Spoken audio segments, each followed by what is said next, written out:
Doutor Antônio, em poucas palavras, o que é uma intervenção cívico-militar? É uma ação política direta da nação quando os instrumentos políticos representativos não estão funcionando. Então a nação precisa intervir para salvar a coisa pública. E por que o Brasil necessita de uma intervenção atualmente? Porque nós estamos vivenciando um vácuo político institucional. O que é vácuo político institucional? É a relativização do poder do Estado. Ou seja, nós temos ambientes sociais em que o poder do Estado não se opera. Por exemplo, as favelas, as periferias, os acampamentos do sem terra, por exemplo. E as cadeias? A cadeia é um absurdo, porque cadeia tem que ter disciplina máxima. E você tem uma cadeia entregue a si mesma. O crime é que manda na cadeia. Isso tudo é relativização do poder do Estado. E o Estado foi criado para proteger as pessoas e não para proteger o crime, como vem acontecendo. E como é que seria essa intervenção no Brasil? Veja, a Constituição Federal, sabiamente, sabedoria dos seus redatores, não dos políticos que debateram a Constituinte, sabiamente ela estabeleceu no artigo 1º e no artigo 142 que a sociedade pode ter uma ação política direta através dos seus instrumentos de força, que são os seus exércitos. Qualquer nação tem o exército como instrumento de garantia. E é assim que se opera.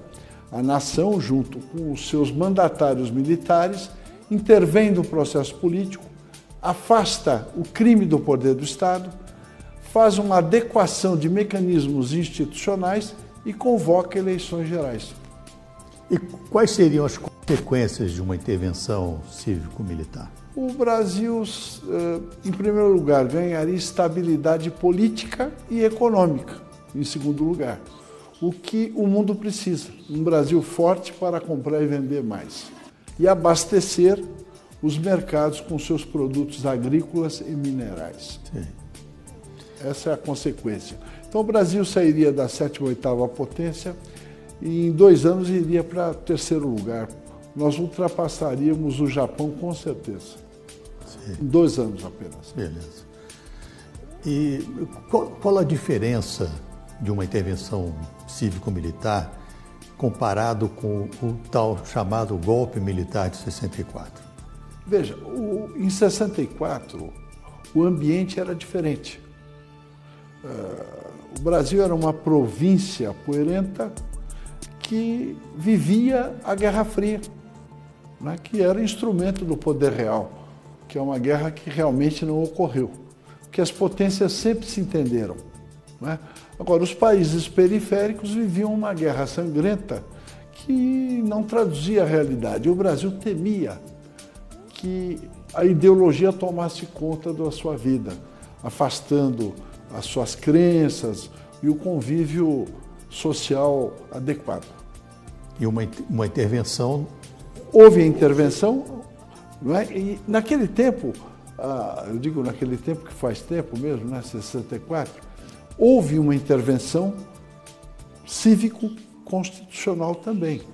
Só que o povo só participou da intervenção propriamente dita. Em seguida, se afastou da coisa pública. E a proposta atual é que o povo continue, mas como? Como fiscal do exercício do poder. São esses mecanismos de fiscalização que nós temos que apropriar o mecanismo do Estado. E quanto tempo duraria uma intervenção até que se estabelecessem novas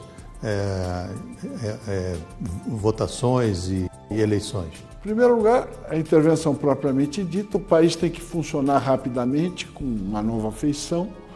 Você tem que alterar a Constituição, dotando-a de mecanismos que possibilitem que a sociedade fiscalize o exercício do poder.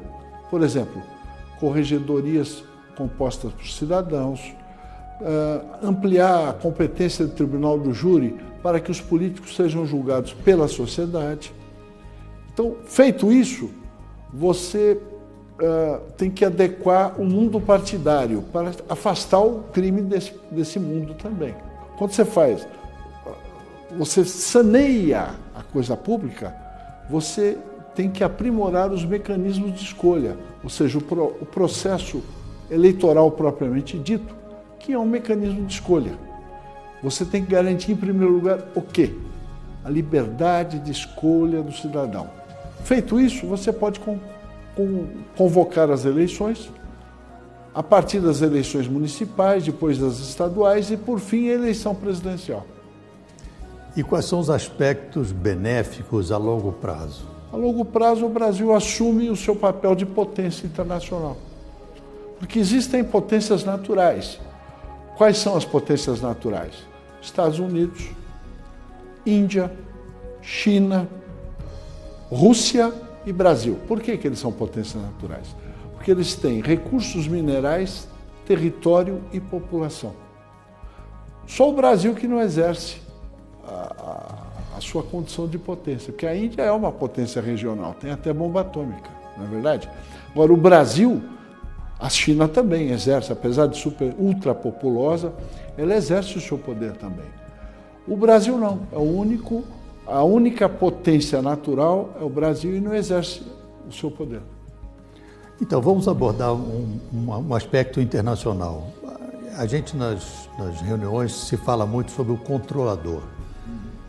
Para nós, que já lidamos com esse assunto, já está mais claro, mas para que as nossas plateias, os nossos ouvintes entendessem melhor, o que é o controlador? Bom, veja, todo mundo tem a impressão que o que nos cerca, o mundo existente, é de geração espontânea. Não é. Tudo o que existe foi construído por alguém antes de nós. Então, sempre existiu uma ordem mundial que estabelecia o funcionamento dos países, do mundo, as relações comerciais, não é? A segurança das pessoas. E toda ordem pressupõe comando. Então, sempre existiu um comando das potências mundiais. O Império Romano tinha seu controle sobre as províncias e o Império Britânico continua tendo. Eu digo Império Britânico, soa algo meio antigo, mas não é. O Império Britânico continua exercendo o seu poder plenamente. Ele só deixou de ser colonizador direto. Ele exerce o poder sobre a técnica de governo indireto. Quem manda no mundo são as monarquias europeias no poder. O controlador financeiro, o controller financeiro das potências monárquicas europeias é o Banco Rothschild & Sons, que controla a economia e a política mundiais através do sistema financeiro internacional. Ele verticaliza a produção de minérios, por exemplo. A General Electric ela não vende turbina, ela vende minério com valor agregado na turbina, que são milhares de vezes o valor do minério. Então, é um sistema verticalizado que garante o poder das monarquias europeias. E isso tem um efeito deletério no Brasil? Sim, não, é deletério no mundo. Só para exemplificar, o Fed, que é o Banco Central americano, não é um organismo estatal, é um banco, é um pool de bancos coordenados pelo Rothschild & Sons.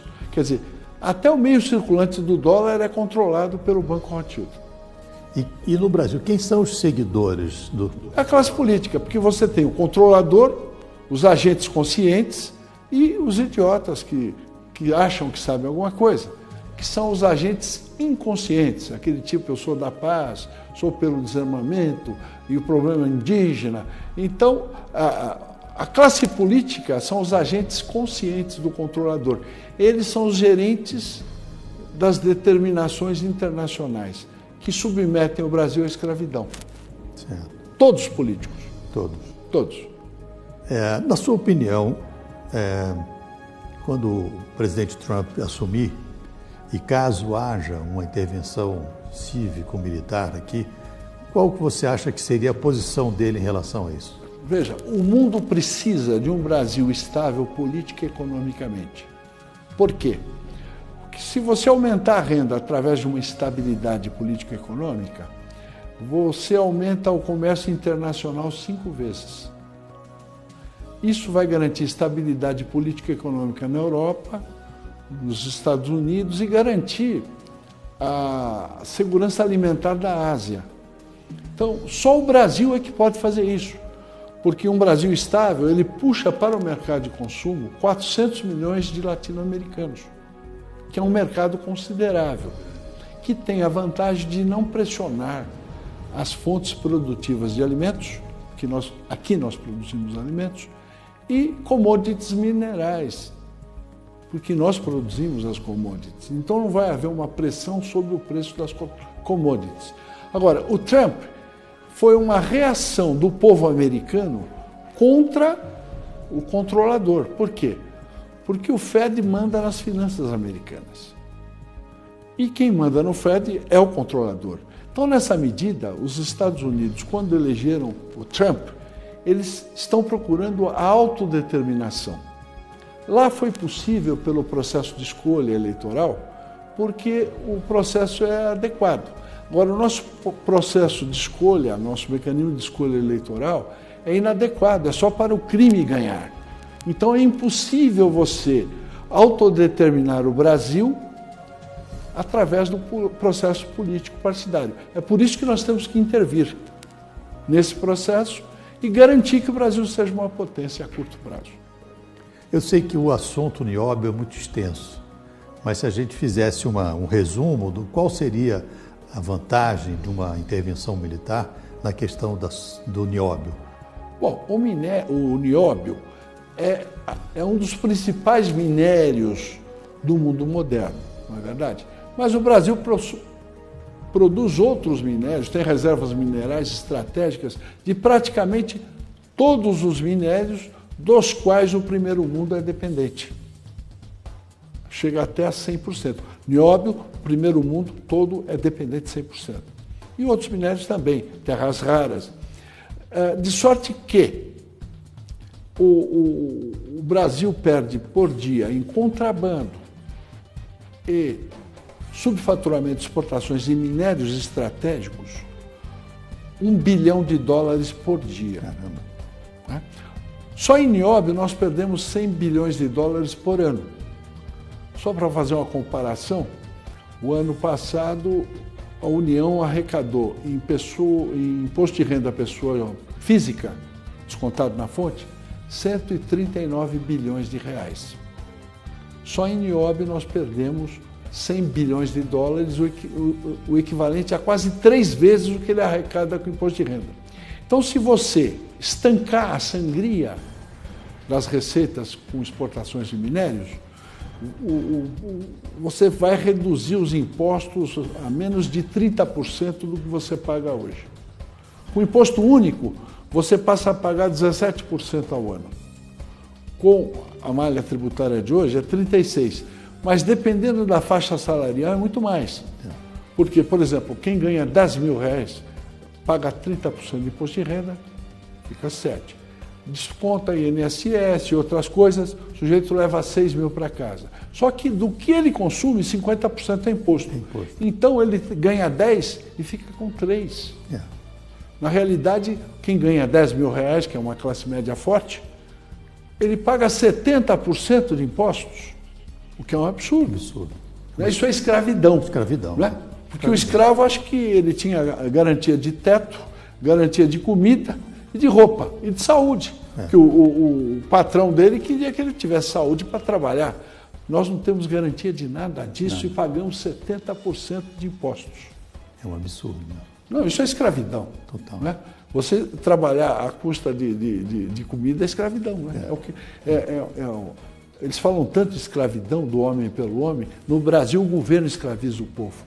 Como é que é? Nós temos que estender a lei áurea para o terceiro milênio. Com certeza. Eu espero que, com suas palavras, o seu pensamento, a gente possa mobilizar cada vez mais pessoas e que, conscientemente, saibam o que é uma intervenção cívico-militar para o bem do Brasil e não para uma casta. Eu não diria que seria cívico-militar, porque o setor militar é mero instrumento da sociedade. Então, a intervenção é da sociedade. Certo. O Império Romano já tinha isso. Agora, eu quero ressaltar o seguinte, que Eu simplesmente estou descrevendo fatos.